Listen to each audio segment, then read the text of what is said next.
Wie jede Fahrzeuggattung stellt auch ein Velomobil ganz besondere Anforderungen an den Fahrer, wenn er sich damit so sicher wie möglich im Straßenverkehr bewegen möchte. Aus der Fahrerfahrung eines Velonauten will diese Videoserie Anregungen geben, wie man typische Gefährdungen vermeidet. Hier betrachten wir die besonderen Risiken beim Linksabbiegen auf der Landstraße. Die Situation: Wir sind langsam, fahren bergan auf der Landstraße und wollen bald links abbiegen. Von hinten nähern sich schnelle Fahrzeuge. Wann ist der richtige Augenblick, zur Straßenmitte nach links zu wechseln? Das ist in solchen Situationen immer wieder zu entscheiden. Maßgebend für diese unter Umständen lebenswichtige Entscheidung ist die genaue Kenntnis des Geschehens hinter uns. Dazu müssen wir schon längere Zeit zuvor über beide Rückspiegel den rückwärtigen Verkehr beobachten.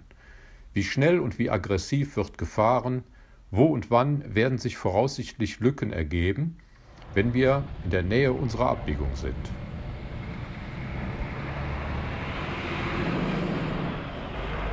Hier in diesem Beispiel ist der Mercedes-Fahrer defensiv unterwegs und lässt mir die Lücke.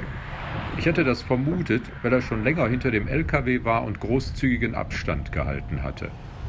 Nur deshalb bin ich nicht vor dem LKW schon nach links gezogen, sondern habe diesen noch vorbeigelassen, um dann direkt hinter ihm eindeutig und entschlossen die Lücke zu nutzen und nach links zu ziehen.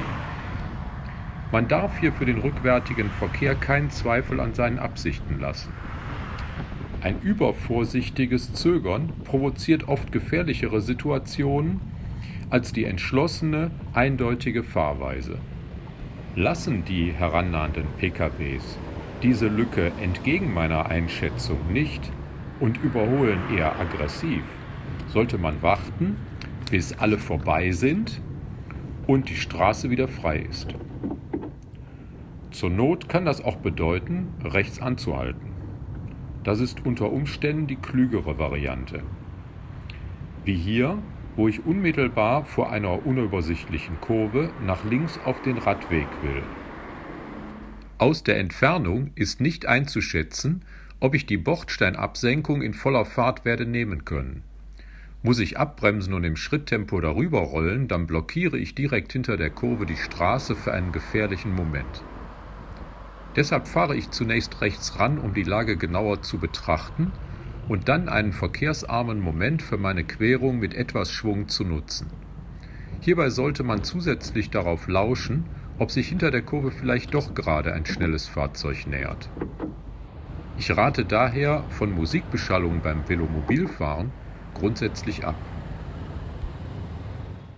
Hier folgt das letzte Problembeispiel für das Linksabbiegen, das sich wieder einmal daraus zum Risiko entwickelt, weil das schmale und niedrige Velomobil so leicht durch andere Fahrzeuge völlig verdeckt werden kann. So unkompliziert wie hier würde es laufen, wenn wir keinen schnellen Verkehr hinter uns haben. Aber schon beim nächsten Mal haben wir einen Transporter hinter uns, der uns für den noch schnelleren Verkehr dahinter völlig verdeckt.